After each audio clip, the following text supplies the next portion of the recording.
Me, 38F, and husband, 38 male, married since 2009 and we have a preteen daughter. Last 3 years have been really tough on us because of my husband's bad working conditions that started to affect his mental health. I noticed signs of burnout and depression and brought up these concerns regularly to him. He was very dismissive and refused to see his situation and refused therapy. He started becoming distant and often isolated himself and was regularly butting heads with our daughter. He eventually told me that he had met a woman at work. Their relationship was not, according to him, physical, but he was in love with her and felt that she was his soulmate and best friend. He said he was very sorry and that he could not decide which woman he would ultimately be happiest with. He spoke out about this at home whilst I was having the toughest time of my life. I cried alone over my dreams and plans, everything we had together. He also told me that in order to clear his head, he would need to leave the house and spend some time on his own. That coworker had offered him her spare room and he was going to take it. I asked for his help organizing the rest of the school year as I was commuting, and I promised him that as soon as the school year was over, I would look for an apartment closer to my work and me and our daughter will move out and he can have the house to himself for his healing. I found an apartment almost immediately and we moved. He visited us one weekend a month and brought his chaos with him every time. The new home had become a safe haven that we cherished and he took it over as soon as he appeared, and it felt like I wasn't breathing until he finally left. After 6 months of living like this, I decided I had given things enough time to mend and they had not. I was still hurt and bitter and he was still cagey about what was going on and what his ultimate decision really was. I told him I was done living like this and that I wanted a divorce. He absolutely lost his shit and left and drove back to our old house in the middle of the night just to get away from me. A week later he told me the coworker is pregnant and he was angry that I didn't want to even try to fix our marriage. Since then, he has gotten increasingly more hostile and accusatory in his communication with me. He blames me for breaking up the marriage and abandoning him during his crisis. He says he was not himself and has no idea why he did the things he did, but that I was the one who left. He claims I was no help when he needed me and that I had clearly mentally abandoned our relationship long before, more than 3 years prior. He tells me I'm cold and calculating and clearly not the person he thought I was. I understand that he is not well. He finally did go to therapy. I explained a lot of his actions with that in mind at first. So he claims I have become, taking his daughter away and leaving? Update 1. The divorce is in process, and I have not seen him in person for some 4 months at this point. He mostly keeps radio silence until it seems he has to unload some hurt on me. I've kept my contact to him to a minimum, only ever messaging him in things regarding our daughter or requesting him to react to official paperwork or to his electricity bills that I've transferred to him. Due to the circumstances in which we started this separation originally, I paid most of his living expenses, mainly since I have a steady job and get paid double his salary. He is still very much incapacitated by his mental health issues, and I wanted to alleviate some of the practical matters for him. Now that we are pulling everything apart, he has been, maybe purposefully, making this into a very slow and frustrating process. Currently I still pay for his electricity and he reimburses those bills for me at the end of each month. Sometimes he needs encouraging. Usually this leads to him messaging me all day, usually complaints on how I'm now raising our daughter, now that I have made him obsolete, his words. Telling me to get a new dad to help me with the job as soon as possible. He seems to try very hard to push my buttons by saying things like it must be very hard for you to send your daughter to someone who you loathe and hate so much, and if I make the mistake of losing my temper, even for one curse word, he will turn immediately and tells me to calm down, stop spitting acid, and maybe we should continue our discussion when I'm not so wound up. I have mainly chosen to not engage in these conversations if when they start going off the rails. I have all of his outbursts in writing. I'm also currently under the impression that the coworker is not interested in a relationship with him anymore. And all of those who asked, yes, the baby is his by his own word. He still has not told our daughter about any of it. I have chosen to give him an ultimatum on the matter. I will bring it up one more time when we have our official meeting with our child welfare officer next month. That's the official route where we live, and if he still refuses I will take it to myself to tell our daughter the truth. So many of you have encouraged me to do this for her sake and for the sake of our relationship, and I thank you for sharing your experiences with me. I have also contacted her school therapist and the curator and informed them of the issues she is facing now and the ones still to come. I'm hoping they will offer her some scheduled help since I know she is shy on telling me everything. She is the most important thing in my life, and as sorry as I am for her having to go through this essentially because of my choices, I refuse to take all the blame now, and I'm ready to shift it where it belongs. Personally, I'm a much happier person these days. I feel bursts of gratefulness and true happiness these days just by watching her eat her dinner and talk to me about her day at the dinner table, in our clean and peaceful home. Even my houseplants are thriving, as silly as it sounds. I have finally opened up about all of this to some of my friends and my siblings, and they have all been super supportive. And my siblings were clearly shocked, but both did bring up that they are somehow not surprised it all went this way. They seem to have seen things a bit more clearly from afar, just like this community did. Update 2. I took a lot of it to heart and made good progress for my daughter and myself. I finally separated the rest of our finances, stopped paying his bills and made official agreements on child support and custody, which remained shared for now as he went back on his word to give it to me uncontested. He did not agree to sign an official visitation agreement because he cannot commit to it right now. I offered him every other weekend and half of all holidays. He has started to meet our daughter more often though, since nowadays she actually visits him on her own free will. It seems that their relationship has gotten a bit better lately, which I'm of course happy about. He has been absolutely terrible towards me though. He started a campaign of passive-aggressive texting after I asked him to be civil. Now every message is overly syrupy and filled with overflowing apologies. I ignored this until he decided to talk to me face to face when we went to sign the agreements. He told me his therapist told him to talk to me for closure and speak his mind. So he did. He once again just explained to me how hard the last year has been and how I tore the marriage apart. How he was not ready to accept this divorce and never will be. How nothing in his current life is what he wanted or asked for and considers it an insult if I congratulated him over the upcoming baby, etc. This felt really off considering he just had moved in with her affair partner. He originally tried to hide this too and D was evasive, but of course our daughter found out the next time she visited and also told me. I know it is pointless, but I felt I needed to say something too, so I told him that he completely continues to ignore all my pain and the mental work I had to do over this whole thing, and I can't help the fact that my love died in the process. He says I didn't even try. He said even my parents were more supportive of him, because they had exchanged pleasantries having met briefly a few weeks prior. His coworkers were more supportive than me. I told him to look in the mirror and that his little passive-aggressive game was so obvious. Clearly it hit home because he stopped immediately after. He has also been snooping over my dating life through our daughter and is very jealous, says so, and gets very verbally aggressive over it. Now the thing that brought me back to you here tonight, is that despite my life having turned so much better in the last few months and me and my daughter have been happier than in a long while, I fell into an unexpected hole today. He was supposed to have her over this weekend but ended up canceling. The reason he gave me was different than what he gave our daughter, so I knew he lied to someone. Yesterday he blew up on me over text that originally started as a discussion over our daughter's visits.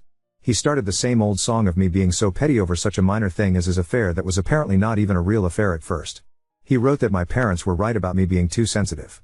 He knows how low of a blow this is since he has been supporting me through my issues with my parents and validating all of my gripes my whole life with "you are too sensitive." I told him how low that was and that he does not get to quantify my pain, and he totally lost his marbles to the point where I had to stop reading his messages because I was afraid I would start to cry in the office. This morning our daughter runs to me crying happy tears and jumping of joy. Her father had sent her pictures of the newly born little sister. I congratulated the new official older sister and we gushed over the pictures a little. Throughout the day my mood has just been awful. I've gotten messages from my family asking how I am, because daughter of course told everyone, which is totally okay, but it's starting to weigh on me. I have been tired and easily irritated. All of a sudden I felt like I had no one to talk to. No one who would really understand, someone unbiased. An adult to talk to. Those have been my hardest moments in all of this. I lost my best friend when we fell apart, and whenever I feel like I really need to open up and spill my heart, it reminds me of how alone I feel. Is it a normal reaction? I have been fine and very emotionally cut off from him for so long, and somehow the birth of this baby sent me into this sudden nosedive today. I felt like I needed to tell all of this in my lowest point in a long while. Update 3. First of all, to everyone who offered help and advice or just reached out to give a virtual hug, thank you so much, from the bottom of my heart. You can find my original post and updates from profile, they are my only posts. I remember the last time I posted I was feeling a sudden setback due to my daughter's little sister being born. My girl has been so happy over her and loves her dearly. I really hope the sisters get to keep their relationship no matter what happens with their dad. Most of my personal life is going great. I finally managed to save enough to buy us an apartment and have been busy renovating it. My work life is great, I really love my job and I got promotion, which really helped on the house hunt. And for my siblings and friends, they have truly saved me and my mental health during this journey. I'm very happy where I am in life and have no real drive to find a partner. Sometimes I do feel that I'm maybe a bit too jaded and harsh still when it comes to love. I don't hate that, but I guess it too will heal over time. All this hurts my ex as I get to hear after he hears from these things from our daughter. He wrote to me that it feels like he was dragging me back and his absence has now allowed me to thrive. My ex-husband is not doing well. Of course all I hear of him is what he tells me and what my daughter tells me in passing. We had to make a new child support agreement as the one we made originally had a fixed period. In that hearing I got to hear a lot about his current state of affairs, and I have to say the new woman of the house is not playing around. She has made him pay all utilities and groceries and all miscellaneous household fixes, whilst she just pays her home loan. I was impressed. He did complain during the hearing that he barely has money for going to therapy as it is, and when it turned out that the child support had been miscalculated last time, state paid for him, he went into total despair over the amounts. He started messaging me right after the hearing and implied he no longer has money for therapy and that I should know that he is the only breadwinner in the house, and that he will not be able to have her daughter over so much now since she eats like a horse and he can't afford it. I reminded him she eats on the 26 other days of the month too, not just the 2 weekends she spends with him. This summer he agreed to have her over for a few weeks during his holiday because I agreed he wouldn't have to pay child support for that month. The situation is sad and it's not getting better. The last straw for me came a few weeks ago when she was spending time at his place. He had already picked a fight a few days prior, but I had refused to engage, so he stormed out, meaning he left my last message unread for 3 days. The silent treatment I used to get when we were still together was exactly like this too. He clearly had been building up steam during those days and then all of a sudden blew up my phone with message after message telling me how bad I was at this, meaning arguing I assumed, and twisting everything I had said into a version that made me look like a total asshole. I once again refused to engage and told him that this no longer concerns me and he should find someone else to argue with. That angered him so that he swapped tactic and told me that he had shown our daughter these messages to prove that I am not so nice I pretend to be. That got me from zero to furious in an instant, though not for the reasons he implied. I told him that this was hands down the most selfish thing he could have done and that this is his daughter he is damaging with this behavior. I told him I'm absolutely done with him and I will not be in contact with him anymore apart from issues directly related to our daughter and her matters. He then totally swapped personality, it felt like, and started with these really whiny self-pitying "why are you being so mean to me" messages that he then topped with "I still love you" and other weird bullshit. I was no longer answering, so the last message he sent was to say that he in fact had not shown her any of my messages and that my sanctity was intact. I went to pick up my daughter the next day as I felt really uneasy and really needed to personally be there. And maybe I could get her to talk to me during the car ride if he had been talking his truths again. And as we took a pit stop and had some ice cream, she quietly asked me to please don't take me away from Dad. My heart absolutely broke. I asked her why would she think that, and she revealed to me that my ex-husband had told her about our custody disagreements in the form of Mommy wants full custody. I explained to her that even if I had full custody it would not take visitation if it was deemed to be good for her. She said she wanted her dad to be there for her school graduation, and I said her father has all the rights in the world to be at the school event and all she needed to do was to make sure she invited him. And I know this will now work in my favor and not his. I have invited him to her birthday parties too and he never comes. I haven't told her this. Now I made sure that she knows I'm not against any of this, and by making sure she invites him, he can now make his excuses directly to her. Part of me hates having to be in this war at all, but I feel like he leaves me no choice. A few days later she asked me why I am so mean to Daddy. I asked her why does she think that, and she revealed that Dad had shown her some of my messages. So yes, his last message to me was once again a lie. Now, as many of you have been warning me, this is parental alienation and downright mental abuse on her. I called the local CPS to ask for advice on how to proceed and if I should file a complaint on him and what would follow. My daughter has already been seeing the school counselor, and as she has now started in a new school I will be seeking the same help from there too, for them to evaluate and refer her to therapy. I was told by the CPS worker that this will be documented and that I should weigh now the possible consequences. They are totally for me filing an official complaint, but as we have shared custody, what will follow is a session for both parties individually for a discussion and then evaluation on the severity of the situation. The CPS worker said that 2 things can happen: he takes it to heart because someone else brings it up, or he gets mad and makes our already strained communication even worse and possibly retaliates. Knowing him, it's the latter. They also told me that if I get more evidence on him manipulating our daughter, then I should just file anyway. Like I have mentioned before, all our communication is in writing and I have saved all of it. So I'm currently torn between trying to figure out what kind of damage my poor daughter will have. The trauma of being cut from her father and little sister, or the trauma of being mentally manipulated against another parent and being used as ammunition in a war that is not her making. Whichever it will be, I know she will blame me, and that probably is my just punishment too. I failed to protect her. And to those who say I should not protect my ex and just tell her everything, it's not him I've been trying to protect but her. She should not be in this situation, but I admit, due to his actions, here we are now anyway. He mocked me for being so naive that I really thought amicable co-parenting was stuff that people can do. Well, I sure as shit can't do it alone. And children are very perceptive. She knows her father got another woman pregnant, as she puts it.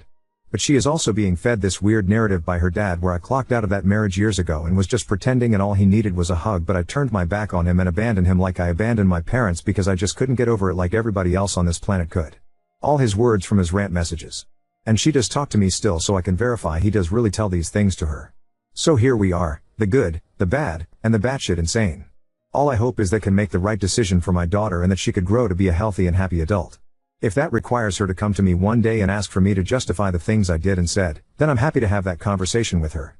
Thank you everyone for your messages, support and criticism. 3. She makes him pay all the bills, but when the 2 of you were together you paid for most things. The crappy behaviors that you entertain throughout your marriages AP refuses to, Hence he harasses you because he can't take it out on her. Your daughter is old enough, it's time that you tell her the whole truth.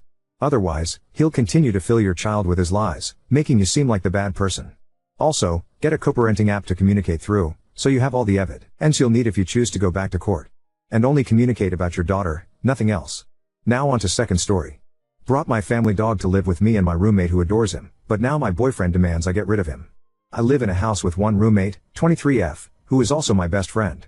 Over the summer, two things happened. Needless to say, things got hectic and I moved back in with my family for a couple months to help take care of the dog and try to provide some stability for my brother. Sick dog had to be put to sleep, which was really hard. My mother also had to find a new place since she could not afford the old house on her salary alone. She finds the perfect house, but the landlord did not allow pets. My landlord does, however, and after clearing it with my roommate, I decide to bring Galahad, 7M, home with me. I've always loved Galahad, but since he's moved in we're pretty inseparable. Nothing makes me smile like this little dog. Roommate adores him, and we often joke that he is our child. My friends love him too, as he is very cute and tends to charm everyone. Everyone except my boyfriend, it seems. Boyfriend was never very keen on Galahad. I guess cordial is the best word, if you can apply that to a relationship with a dog. I always assumed it was because he is a cat person, 2 cats at his place, and it never really bothered me until last weekend. I'm planning on going to a dog Halloween party hosted by the Humane Society. Roommate is going too, and we are dressing up as medieval maidens and Galahad is going to be a knight. I was excitedly telling boyfriend about this and showing him our costumes, when he freaks out. He said Galahad shouldn't be around other dogs or even strange humans because of his behavioral problems. I was surprised because Galahad gets along great with dogs and people and has never shown aggressive behavior. Boyfriend ranted for a while, but here's a condensed version. Boyfriend lists all THSA problems, including that I am too obsessed with Galahad, and ending with he thinks I need to send Galahad back to live with my family. I explain why that is not an option. He said he didn't want to come to my house anymore while Galahad is still here. I asked him if that was an ultimatum, and he told me to take it how I wished. This week our communication has been the bare minimum, and boyfriend still seems very upset with me. Roommate is furious about it. I just want to smooth things over. Should I take Galahad to a dog training class? I don't have the money for a personal dog trainer. I think Galahad is just being a normal dachshund for the most part. Am I in the wrong? I'm so confused. Update 1. I got a couple questions asking if I was minimizing Galahad's behavior, and I think I was. Mainly the barking thing. Galahad only barks a couple times at people entering the house, but he is loud. It can be startling to people who aren't familiar with him. Also the wanting to be watched while eating. I think I downplayed it because I managed to work it into my routine easily, and I have a lot of guilt over him dropping so much weight.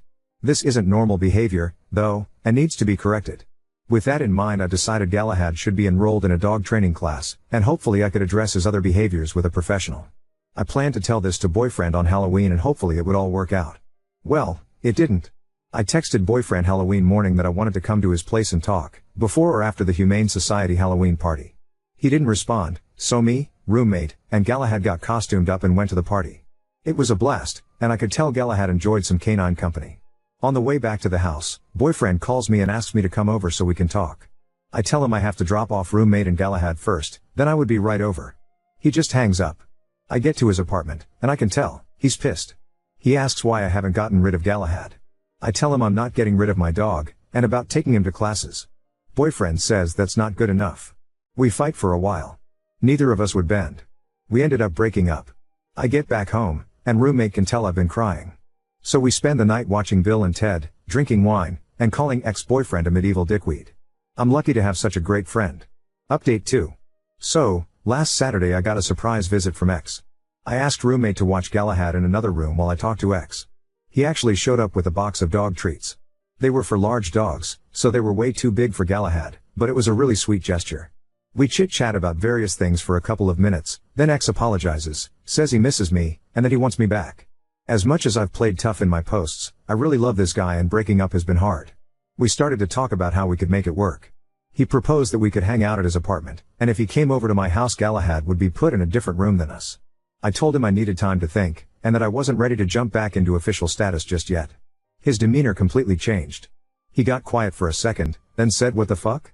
His voice got angry, not sure if I would say raised, and he went on about how I should just accept his apology, that he was doing everything to make this relationship work and I was purposely sabotaging it. I could feel tears welling up, and he said now you're going to fucking cry. Roommate walked in the room, living room/kitchen, and went to get something from the fridge. Ex took this as his cue, I guess, and got up and left without saying anything else to me. So, To pull a Taylor Swift, we are never, ever getting back together. Since then, I've blocked him on all social media except Instagram, where I've been posting pictures of Galahad. It's petty, but it makes me feel better. In other news, I've been training Galahad to eat by himself. Mixed success so far, but slow and steady wins the race.